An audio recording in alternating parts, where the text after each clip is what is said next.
Hello everyone, welcome to EduBolt IAS. The topic for today's video is Science and Tech for the UPSC Prelims 2025. इसकी strategies पे हम discuss करेंगे, इसके sources कहाँ से पढ़ने हैं और क्वेश्चंस के टाइप्स किस तरह पूछता है. Okay, moving on. Here is a graph about the weightage of science and tech asked over the several years. 2022 में इन्होंने 12 क्वेश्चंस पूछे, 21 में 10 क्वेश्चंस, 22 में 14 क्वेश्चंस मैक्सिमम क्वेश्चंस, 23 में उन्होंने फिर से वेटेज गिरा के 8 क्वेश्चंस पे आ गए, 24 में they asked 10 questions. Science and tech ना बहुत ज्यादा ही नेग्लेक्टेड एरिया रहता है, क्योंकि ना बच्चे उसमें कंफ्यूज रहते हैं कि पढ़े कहाँ से उसको आखिर. और जब अटेम्प्ट करने जाते हैं क्वेश्चन तो उसमें मैक्सिमम एक चला दिया है वेटेज की डी आंसर होगा, बट यूजुअली वो आंसर अब यूपीएससी को पता है वो नहीं दे रहा है. तो कहाँ कहाँ वो डी दे रहा है, कहाँ वो नहीं दे रहा है, कहाँ पर आपको अप्लाई करना है अपनी नॉलेज का, पेरीफेरी नॉलेज का, एक्चुअल नॉलेज कोर कॉन्सेप्ट में लगती है. साइंस एंड टेक में बहुत जगह आपकी पेरीफेरल नॉलेज लगेगी. तो साइंस एंड टेक के सवाल दिखते किस तरह पूछते हैं. देखो, एक तो बेसिक सवाल पूछते हैं, वो हम देखेंगे अभी आगे. Second, they ask questions from health and biotech. ठीक है, ये मेजर पोर्शन रहता है आजकल यूपीएससी का. फिर space sector, defence, and last is the emerging technologies like AI, machine learning हो गया, आपका इंटरनेट ऑफ थिंग्स हो गया, ठीक है, and so on, nano technology हो गया. आगे चलते हैं. देखो बेसिक क्वेश्चंस क्या क्या पूछता है वो, क्योंकि ये बेसिक क्वेश्चंस जो आपके हैं ये स्टैटिक क्वेश्चंस हैं. ये मतलब आप जैसे आप पॉलिटी का स्टैटिक पढ़ते हो उसी तरह आप साइंस का स्टैटिक तैयारी करनी पड़ेगी आपको बेसिक क्वेश्चंस को टैकल करने के लिए. In 2022, they asked this question: which of the following statements are correct regarding the general difference between plant and animal cell? अब अगर आपने प्लांट एंड एनिमल सेल का बेसिक्स पढ़ा है तो आप इस क्वेश्चन को आराम से कर दोगे. ठीक है. Then in 2021, they asked about bisphenol A, a cause of concern is a structural or key component in manufacture of which of the following kinds of plastic? ठीक है, ये भी हम बेसिक सोर्स पे पढ़ते हैं, मैं बताऊंगा आगे जाके वीडियो में. फिर एक सवाल था 2021 प्रीलिम्स का, water can dissolve more substances than any other liquid substance. And फिर एक सवाल इन्होंने पूछा है, मैच द फॉलोइंग में विटामिन और उनकी वजह से डेफिशिएंसी से कौन सी डिजीज होती है. ये 2014 का सवाल है. Also in same year 2014 they asked among the following organisms which one does not belong to the class of other three. ठीक है, एक तो हो गया बेसिक सवाल. ये बेसिक सवाल बेसिकली वो केमिस्ट्री और बायोलॉजी से पूछते हैं. फिर आपके आते हैं अब हेल्थ एंड बायोटेक के सवाल जो प्रीवियस ईयर से वो रिपीट करते हैं. इसको हम देखते हैं. ये हेल्थ एंड बायोटेक हम देखेंगे. 2021 में they asked which of the above can be cultured in artificial और सिंथेटिक मीडियम, बैक्टीरिया, फंजाई और वायरस. 2013 में उन्होंने सिमिलर सवाल पूछा है, which one of the following statement is correct.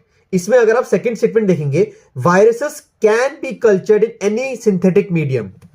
ठीक है, ये स्टेटमेंट दे रखी है इन्होंने. अगर आपने 2013 का सवाल करा होता कि हाँ ये स्टेटमेंट गलत है तो यहां से भी आप इस वायरस को एलिमिनेट कर पाते.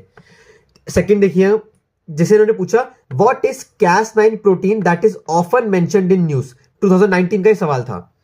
2018 में इन्होंने सवाल CRISPR-Cas9 के ऊपर ऑलरेडी मैच द फॉलोइंग में पूछा है. तो अगर आपने प्रीवियस ईयर को एनालाइज किया होता और जो उनके आंसर्स थे उनको कहीं नोट डाउन किया होता तो आप इस क्वेश्चन को आराम से टैकल कर लेते. सिमिलरली इन्होंने पूछा 2020 प्रीलिम्स में, what is the importance of using pneumococcal conjugate vaccine. और इन्होंने अब सिमिलरली अब एक वैक्सीन एक थीम है इनका. इन्होंने देखो 2021 में नेक्स्ट ईयर पूछा with reference to recent developments regarding recombinant vector vaccines consider the following statements, और कुछ स्टेटमेंट्स दे दी. मतलब इससे मुझे पता लग रहा है कि ठीक है यूपीएससी का थीम बायोटेक्नोलॉजी के ऊपर थोड़ा बढ़ गया है और उसमें भी वो प्रीवियस ईयर को ही घुमा के पूछ रहा है सवाल. तो क्यों ना एक ही बारे में उसको प्रिपेयर किया जाए. हम आगे देखेंगे कि इसको प्रिपेयर करना कैसे है. मूविंग ऑन नाउ, ये है एप्लीकेशन बेस्ड थ्रू स्टैटिक. इसमें जो आप स्टैटिक पढ़ोगे उसका अप्लाई करके आप कैसे सॉल्व करते हो क्वेश्चंस को, ये वो वाले सवाल मैंने कुछ इसमें लिख रखे हैं, वो देखते हैं. Aerial metagenomics best refers to which of the following substances. 2023 pre का सवाल है. मुझे इससे पता लगा अगर मैंने स्टैटिक में डीएनए, जीनोम क्या होता है, ये सब चीजें मैंने पढ़ रखी होती तो मैं इस क्वेश्चन को टैकल कर पाता. अब देखिए, same year they asked micro satellite DNA is used in the case of which one of the following. तो अभी समझो, एक बार भी प्रिपेयर ही कर लेते ना इस टॉपिक को, ताकि कहीं से भी तुम सवाल पूछो मैं उसको टैकल करके सॉल्व कर दूं. ठीक है, देखो जैसे इन्होंने इस बार सवाल पूछा with reference to the communication technologies, what is the difference between LTE long term evolution and voice over LTE? ठीक है, voice over long term evolution के बीच डिफरेंस पूछ दिया। 3 सवाल। हम इमर्जिंग टेक्नोलॉजीज में, अब ये 4G में यूज होता है तो हमें पता है, अब तो 5G आ गया, तो 6G आ रहा है। तो अगर हमने पहले से प्रिपेयर कर रखा होता स्टैटिक में ही इस चीज को, तो हम इस क्वेश्चन को आराम से टैकल कर सकते थे। फिर है एक सवाल, RNA interference technology has gain popularity in the last few years, why? अब RNA इंटरफेरेंस पे अगर मैंने जिनोम के टाइम पे DNA RNA उनके बीच का डिफरेंस, RNA इंटरफेरेंस क्या होता है, कौन सी DNA बेस्ड वैक्सीन है, कौन सी RNA बेस्ड वैक्सीन है, अगर मैं एक साथ प्रिपेयर करके रखता तो मैं आराम से इस क्वेश्चन को सॉल्व कर सकता था। तो हम ये अब देखेंगे इनके सोर्सेज है क्या। अब देखो, फिर एक टाइप का सवाल बनता है, application based through peripheral knowledge. इसमें डायरेक्ट नॉलेज इस्तेमाल नहीं होता, उसकी पेरिफेरी से ही आप ऑप्शन को एलिमिनेट करते हो। ये उन क्वेश्चंस में होता है जहां पर usually question science and tech का लेंदी है, 4 या 4 से ज्यादा स्टेटमेंट्स दे रखी है और पूछा कौन सी करेक्ट है, इनकरेक्ट है। जैसे कि आप ये देखिए एक बार, 2022 में they asked, if a major solar storm और solar flare reaches the earth, which one of the following possible effects on the earth? Earth पे क्या क्या इफेक्ट्स होंगे? ये आप एज इट इज आप डायरेक्ट नहीं पढ़ोगे कि यार सोलर फ्लेयर आ जाएगा तो मैं याद कर लूंगा कि हाँ ये इफेक्ट होता है, ये नहीं। ये ऐसे वाले क्वेश्चन इन तरीके से आप तैयार नहीं कर सकते। इसको अगर आपको पता है सोलर फ्लेयर क्या होता है, सोलर फ्लेयर से अगर मेजरली कम्युनिकेशन सिस्टम डैमेज होते हैं, ये न्यूज में भी चल रहा है, अगर आपके पास इतना पढ़ा है तो आप एलिमिनेट कर पाओगे। और याद रखना, जितना लंबा क्वेश्चन होता है, जितना बड़ा क्वेश्चन, उतना इजीली वो एलिमिनेट हो सकता है। तो घबराना मत अगर क्वेश्चन बहुत बड़ा है, बल्कि खुश होना कि क्वेश्चन बड़ा आया है। आप इजीली उसमें से ऑप्शंस को आंसर तक पहुंचने बहुत आसान कर देता है। जैसे इन्होंने पूछा इस बार, with reference to role of biofilters in recirculating aquaculture system, consider the following statements. इन्होंने सवाल पूछ दिया बायोफिल्टर्स के ऊपर कि biofilters provide waste treatment by removing uneaten fish feed, biofilters convert ammonia present in fish waste to nitrate. मतलब यहां पर दोनों में ये एक तरह से अगर आप एप्लीकेशन बेस्ड देखो तो साइंस एंड टेक में अप्लाई कर रहे हो, आपको फायदे के लिए दोनों स्टेटमेंट फायदा करवा रही है। पर तीसरी स्टेटमेंट देखो, biofilters increase phosphorus as nutrient for fish in water. ये केमिकल है और ये इंक्रीज कर रहा है, इसकी कंसंट्रेशन डिक्रीज करने के बजाय। तो एग्जामिनर के माइंडसेट से अगर आपने एनालाइज की होंगी प्रीवियस ईयर, तो आप समझोगे कि कहां पर एग्जामिनर वर्ड्स को फ्लिप कर देता है, इंक्रीज को डिक्रीज, ईस्ट को वेस्ट, बिग को स्मॉल। तो वहां से आप इस क्वेश्चन को एलिमिनेट कर सकते थे स्टेटमेंट को। जैसे सवाल है, which one of the following in the context of the term qubit is mentioned 2022 में। अब आपने अगर क्वांटम टेक्नोलॉजी एक पढ़ रखा है टॉपिक, तो क्यूबिट में वो आप तुरंत आप वहां पर क्यूबिट पढ़ते हो कि 0 और 1 सेट एक साथ उसमें आती है। ऐसा नहीं कि या तो 0 या 1 रहेगा, दोनों साथ में भी एग्जिस्ट कर सकती हैं। तो आप तुरंत यहां से क्वांटम कंप्यूटिंग का आंसर तक पहुंच सकते थे। इसकी सोर्सेज हम देखेंगे आगे। जैसे 2022 में इन्होंने पूछा, other than those made by humans, nano particles do not exist in nature. वैसे इतने एक्सट्रीम स्टेटमेंट की नैनो पार्टिकल्स एग्जिस्ट करते ही नहीं है नेचर में। एग्जामिनर ने इतनी रिसर्च कर ली, पूरे दुनिया जहां में कहीं पर भी देख ली कि हाँ नैनो पार्टिकल नेचर में एग्जिस्ट कर ही नहीं सकते। इतनी श्योरिटी से कह सकता है कि एग्जामिनर इस बात को इस तरीके से सोच के आप एलिमिनेट कर सकते थे। अब आगे चलते हैं, जैसे ये स्टेटमेंट भी देख लेते हैं। 2022 में इन्होंने पूछा, with reference to polyethylene terephthalate, the use of which is so wide spread in our daily lives, consider the following. Its fibers can be blended with wool and cotton fibers to reinforce properties. Containers made of it can be used to store any alcohol beverage. कोई भी alcohol beverage react भी नहीं करेगी। क्या examiner ये surety के साथ कह सकता है? अब मैं यहां पर कुछ वो नहीं कर रहा हूं कि मैंने कुछ पहले से साइंस एंड टेक पढ़ा है तो मैं सॉल्व कर रहा हूं, नहीं। या आपकी पेरिफेरल नॉलेज पे लगा के यार थोड़ा एग्जामिनर का माइंडसेट समझ के, क्योंकि प्रीवियस ईयर इतनी बार आपने एनालाइज कर लिया है, इसलिए प्रीवियस ईयर बहुत ज्यादा की है साइंस एंड टेक के क्वेश्चन को समझने का कि कहां से वो पूछ रहा है, उन थीम्स को रिकॉग्नाइज करने का कि ठीक है जब मैं साइंस एंड टेक पढ़ूं तो मेरा फोकस इन पे रहे। तो ये टाइप के कुछ सवाल पूछता है साइंस एंड टेक में, ठीक है। हमने क्या क्या देखा एक बार फिर से देख लेते हैं। एक तो बेसिक सवाल पूछता है, फिर वो पूछता है हेल्थ एंड बायोटेक्नोलॉजी से, जो उसका मेजर थीम बन गया आजकल, और application based through static knowledge, जहां पर आप नॉलेज एक्चुअल में लगा के सॉल्व कर रहे हो। और अगला है थ्रू पेरिफेरल नॉलेज, जहां पर एग्जैक्ट नॉलेज यूज नहीं हो रही, उसकी पेरिफेरी, एग्जामिनर का माइंडसेट क्या होगा कि वो कहां गलत कर रहा है स्टेटमेंट को, यहां यूज करके सॉल्व कर रहे हो। तो सोर्सेस क्या है देखिए, पहले बात करते हैं बेसिक्स की। आपको मैं ऑप्शन देता हूं। पहला ऑप्शन है, अगर आपको एनसीईआरटी से कंफर्टेबल है तो क्लास 12th की केमिस्ट्री इन एवरीडे लाइफ ये पढ़ के जाना। एनसीईआरटी में ये किताब पढ़ना, वो एज इट इज स्टेटमेंट उठा के देगा, मैं करके भी बताऊंगा अभी आगे। और क्लास 12 बायोलॉजी की लास्ट के 4 चैप्टर्स है यूनिट 10 में। इसमें चैप्टर 11, चैप्टर 12, चैप्टर 13 है आपका। ये करके जाना।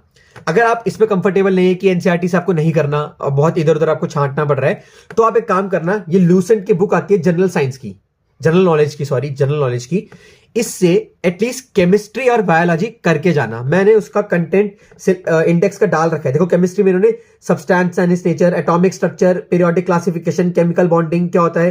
ये केमिकल बॉन्डिंग में जो यहां सवाल था ना बेसिक्स में, ये वाटर का, कि water can dissolve more substances than any other liquid, ये अगर आपने पढ़ा होता तो आप यहां से कर देते। ये लूसेंट में एज इट इज दे रखा है, तो ये करके जाना आप केमिस्ट्री का। और बायोलॉजी का देखो, क्लासिफिकेशन ऑफ ऑर्गेनिजम्स हो गया, cytology, genetics very important, organic evolution हो गया, क्लासिफिकेशन ऑफ प्लांट किंगडम, ये सारा पढ़ के देख लेना, क्योंकि इन्होंने हाईलाइट करके दे रखा है, टैबुलर फॉर्म दे रखी है ल्यूसेंट में, वो रट लेना उनको। देखो जैसे क्लासिफिकेशन है आपका ऑफ ऑर्गेनिजम्स, और यहीं पर ना अभी एक सवाल हमने देखा था क्लासिफिकेशन ऑफ ऑर्गेनिजम्स के ऊपर, ये among the which of the following organism which does not belong to class of other three. अगर आपने वो पढ़ रखा होता तो आप कर देते। तो ये बेसिक किताबों में दे रखा है, तो या तो आप एनसीईआरटी करिए या तो आप लूसेंट करें। अब मैं एग्जांपल देता हूं, ये 2024 का सवाल है, which one of the following shows a unique relation with an insect that has को evolved with it and that is the only insect that can pollinate this tree। only यही इंसेक्ट पॉलिनेट करता है। ये biology का जो chapter 13 है वहीं से उठा रखी है मैंने फोटो भी। Mutual relation between fig tree and wasp, fig tree is pollinated bye wasp. अब यहां पढ़ो, ये को एवोल्यूशन की बात कर रहे थे सवाल में, यहां है को एवोल्यूशन। बेसिकली इसमें दोनों स्पीशीज इवॉल्व करती है, आपस में एक दूसरे को बेनिफिट करती है, म्यूचुअलिज्म का टाइप है। अब यहां पर स्टेटमेंट पढ़ो, it means that a given fig species can be pollinated only by its partner wasp species and no other species। इन्होंने एग्जामिनर ने यहीं से उठाया है स्टेटमेंट को। तो अगर आपने बेसिक्स करा होता तो 2024 का सवाल आप कर लेते। अब बात करते हैं एडवांस लेवल की। देखो शिविन सर हैं, सारथी ऐसे पढ़ाते हैं, उनका ना आप यूट्यूब पर टाइप करना Shivin sir science and tech playlist, तो आपको 14 वीडियोस मिल जाएंगी। उसका थंबनेल इस तरह है, science and tech module class 1, class 2, 3, 4 उन्होंने एक साथ दे दिया है। 6 आवर की वीडियो है, ये पहली वाली 1 घंटे की है। ये 14 वीडियोस देख डालना एडवांस लेवल के लिए। इट इज नॉट नेसेसरी कि आप इस साल का भी लो, ये उन्होंने भी अपनी वीडियो में कहा है कि आपको जरूरी नहीं इस साल का कोर्स लेना है। जो उनकी 2024 बैच के लिए उन्होंने निकाला था फ्री ऑफ कॉस्ट यूट्यूब पे, आप वो भी देख सकते हैं। एडवांस लेवल के लिए आप इनकी वीडियोस को फॉलो कर सकते हैं। अगर आपने इनको अच्छे से फॉलो कर रहा है तो आप वो एडवांस लेवल के क्वेश्चंस कर दोगे। जहां पर स्टैटिक की नॉलेज हो रही थी, जो ये सवाल थे, एप्लीकेशन बेस्ड थ्रू स्टैटिक, जहां पर इन्होंने पूछा है कि एरियल मेटाजेनोमिक्स क्या होता है, माइक्रो सैटेलाइट डीएनए क्या होता है, आरएनए इंटरफेरेंस क्या होता है। ये अगर आपने ये वीडियोस की प्लेलिस्ट देखी है, और जितना टाइम लगेगा नहीं, अगर आप इनको देखोगे ना तो मतलब रोज की देखने बैठ जाओ तो आप 1.5 वीक्स में, 1.5 हफ्ते में आप कर दोगे पूरा। ये करने के बाद अगर आप अभी भी सेटिस्फाइड नहीं है कि नहीं अभी कंप्लीट नहीं हुआ है, तो वाजीराम में जाना, उसके ना आप टाइप करना वाजीराम साइंस एंड टेक, तो सीधा लिंक खुलेगा आपका। अब देखो इन्होंने ऑलरेडी डिवाइड कर दिया है advance level of science and tech के जो सवाल पूछते हैं उनको इंडेक्स में। यहां पर देखो robotics, nuclear technology, IPR, Nobel prize, emerging technologies, biotechnology, उसके अंदर इन्होंने समझा रखा है जेनेटिक इंजीनियरिंग क्या होता है, applications of biotech technology in medicine क्या होता है, GM crops, nanotech, space tech, इन्होंने यहां फ्री ऑफ कॉस्ट सब कुछ समझा रखा है यहां पर। तो आप यहां से भी देख सकते हो। Either you can watch Shivin sir's video और यू कैन, अगर आपको उसका टाइम ज्यादा लग रहा है वीडियो नहीं देखना, तो आप वाजीराम की वेबसाइट पे जाके भी देख सकते हो इसको। इसके अलावा एक और चैनल है, मैं आपको वेबसाइट का नाम बताता हूँ, सिनॉप्सिस आईएएस। उनकी साइंस एंड टेक के आप फ्री मटेरियल पे जाना, उनकी साइंस एंड टेक की पीडीएफ डाउनलोड करना।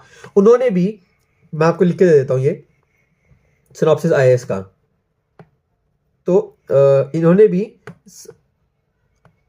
सिनॉप्सिस आईएएस, इन्होंने भी क्या कर रखा है ना कि साइंस एंड टेक में पीडीएफ डाल रखी है और उसको इंडेक्स में डिवाइड कर रखा है ऑलरेडी, कि बायोटेक्नोलॉजी के ऊपर सब कुछ एक साथ ही दे दिया उन्होंने, इधर उधर देखने की जरूरत नहीं है। डिफेंस का एक साथ दे दिया, स्पेस सेक्टर का एक साथ दे दिया, न्यूक्लियर टेक्नोलॉजी का एक साथ दे दिया, तो इधर उधर नहीं देखना है आपको। तो यही था। और आपको इसके अलावा कुछ डाउट आता है तो आप एडुबोल्ट आईएएस का चैनल ज्वाइन करके वहां डाउट पूछ सकते हैं, या आप 1-to-1 मेंटरशिप ले सकते हैं। मेरा नाम आदित्य है, तो आप एडुबोल्ट पे जाके फाइंड मेंटर पे जाके मेरे साथ सेशन बुक कर सकते हैं, बहुत ही नॉमिनल फीस है। तो thank you everyone. I hope आपकी साइंस एंड टेक की स्ट्रैटेजी मैंने इस टाइम क्लियर कर दी है, इधर उधर नहीं भागना, मैंने सोर्सेज भी आपको बता दिए हैं। And all the best for your prelims.